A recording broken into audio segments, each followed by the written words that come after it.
going on, friends and theme park fans? This is Silver Sticks here for another Sticks Top 6, where I count down the best and worst that theme parks have to offer.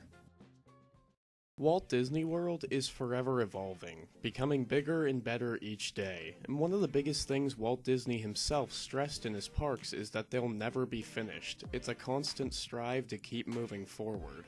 So obviously, as time goes on and popular trends change right along with new technologies being invented, attractions are bound to come and go, but they should never be forgotten. So that's what we'll be taking a look at today, as we count down the top 6 best extinct Walt Disney World attractions.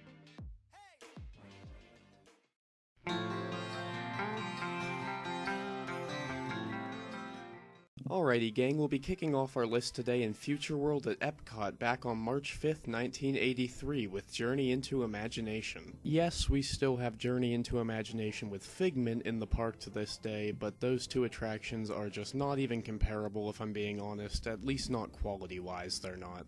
Both rides ran on an Omnimover track to tell their story, sure, but nowadays on Journey into Imagination with Figment, you're taken on a tour through the Imagination Institute, which Figment the Dragon interrupts and eventually hijacks until everything is based on his imagination, so it's just craziness. Whereas the original Journey into Imagination told a one-of-a-kind Disney dark ride story of the Dreamfinder and Figment as they explore the incredible power of imagination, and it even originated the Sherman Brothers composed song One Little Spark. I'll leave a link to it in the description of the video in case you want to listen to it for yourself. Figment the Dragon and the Dreamfinder became classic Disney characters almost instantly and became a staple of Epcot. Unfortunately, on October 10th, 1998, Journey into Imagination was closed, and in its place came Journey into Your Imagination, which turned out to be one of Disney's biggest failures of all time.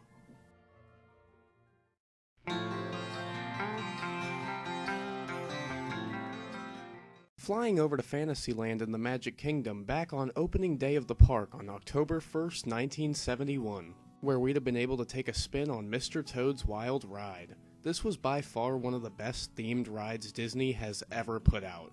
It's still available to ride over in Disneyland. It is slightly different though, but unfortunately our Walt Disney World version came to a close on September 7th, 1998.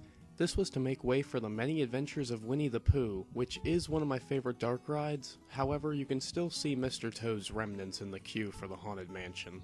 But anyway, as for starters as to why this ride was so ambitious and creative, was it's the one and only Disney attraction where throughout the course of the dark ride story, you die and go to hell. Yeah, that's a bit real for you, right kids? But other than that, the style of the ride was just incredible, with plywood versions of the characters to match the very cartoon-esque tone. And the ride itself had a great mixture of speed, sharp turns, and thrills, while also providing a vivid and wild dark ride experience. I definitely recommend giving it a ride through if you ever visit Disneyland, but otherwise, we salute to you, Mr. Toad's Wild Ride. You did us all very well.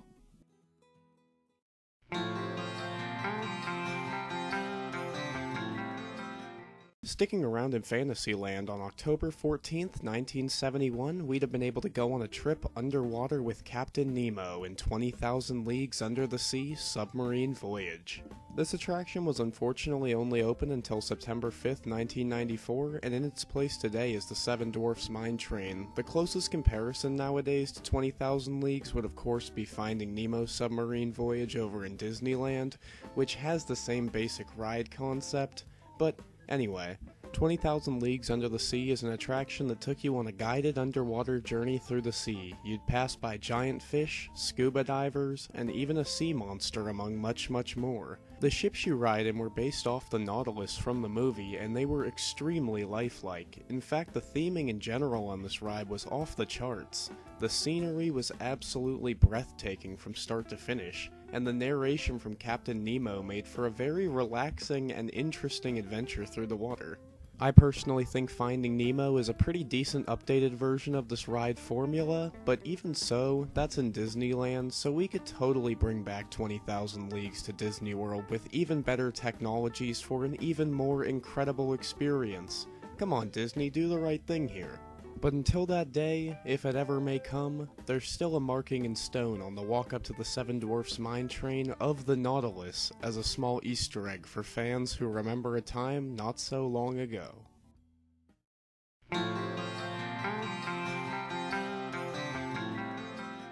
Moving on over to Disney's Hollywood Studios, right on Hollywood Boulevard inside the Grauman's Chinese Theater, we had The Great Movie Ride. Opened on May 1st, 1989 alongside the park itself.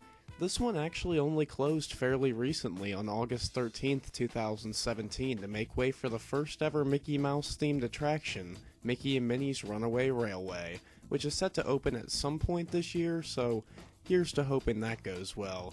Because there's certainly some big shoes to fill being in the place of the Great Movie Ride, taking you through the scenes from 13 classic blockbuster films. My personal favorites were always the Alien and Wizard of Oz scenes. You just can't beat those animatronics. Really, the experience starts just being inside the Grauman's Theater, but then in the queue there's a bunch of memorabilia from a plethora of movies across all genres, like Freddy Krueger's signature red and green striped sweater from A Nightmare on Elm Street 2, Rose's dress from Titanic, and even Indiana Jones's machete and a few monkey heads from the Temple of Doom. The entire experience was any movie fan's dream, right down to feeling like you're cast into one in either the cowboy western scene or the gangster robbery scene, with shootouts, live actors, animatronics, and even fire. Whichever ride cart you end up riding in, 1A or 2B, decided what scene you'd get per ride through, which made for even more of a reason to want to ride this one multiple times.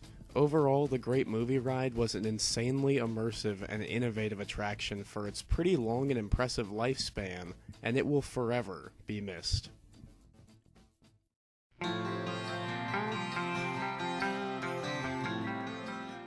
Heading back over to Future World and Epcot inside the Wonders of Life Pavilion, we had a quaint little show called Cranium Command, opened on October 19th, 1989.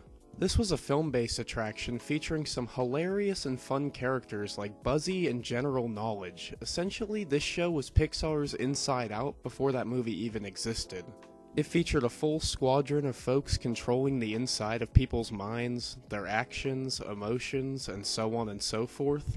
Buzzy, who's our main character, ends up being cast into a 12-year-old boy named Bobby, and the action and comedy ensues from there.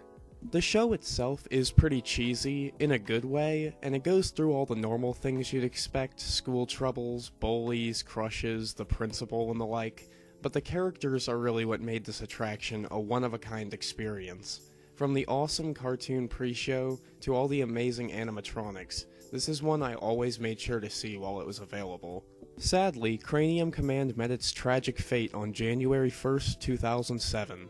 Nowadays, the Wonders of Life Pavilion sits in Epcot relatively untouched. However, recently the Buzzy animatronic has gone missing. Reports from all angles have formed. Maybe it was an inside job from Disney. Maybe it was Imagineers that moved it without permission. Maybe it was stolen straight out of the park. Maybe it spontaneously combusted. Who really knows for sure? But one thing I do know for sure is that Cranium Command can never come back if Buzzy doesn't come back. So please, for the love of Disney and for the fate of everything Cranium Command, please, bring back Buzzy.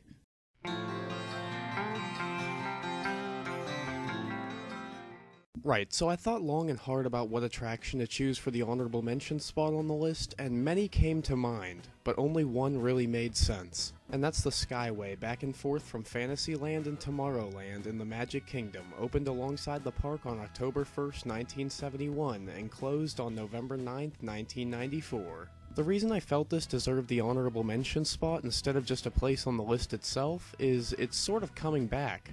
The new Disney Skyliner being opened sometime in fall of this year is basically just a new and improved Skyway that connects from a few of the Disney resorts to Epcot and Hollywood Studios. However, the Skyway was a nice, quick way to get from one point of one single park to another, so for lazy people like me, it was perfect.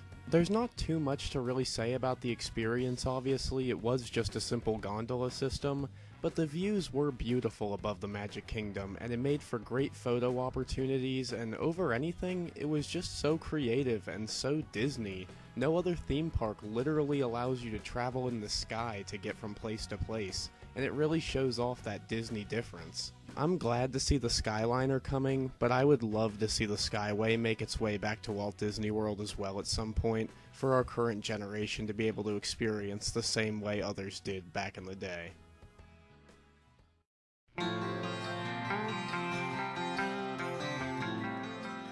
Finishing off our list in Tomorrowland back on June 20th, 1995, until its eventual replacement by Stitch's Great Escape on October 12th, 2003, we'd have been able to find Extraterrestrial Alien Encounter. One little fact about me that people may not know is that I love a good scare. I watch a bunch of horror movies, I adore Halloween Horror Nights, and in general, creepy things just interest me. So Extraterrestrial Alien Encounter was really right up my alley. If you've been on Stitch, then you have an idea of how this ride worked. It was just much more terrifying.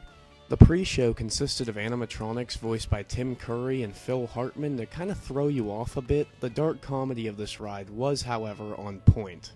You're then led swiftly into a viewing center surrounding a teleportation tube, which ends up getting a signal from an unknown location in space, and before you know it, a giant bug-like alien is in the tube, shrieking as the lights flicker frantically. Eventually, the alien escapes the tube, and thanks to water sprinklers, air blasters, and speakers mounted right into the seats, it made it feel as though the alien was creeping right around you, even getting as close as to breathe right down your neck. After wreaking havoc for a while, the alien is cast back into the teleportation tube and sent back to its home planet, and the day is saved.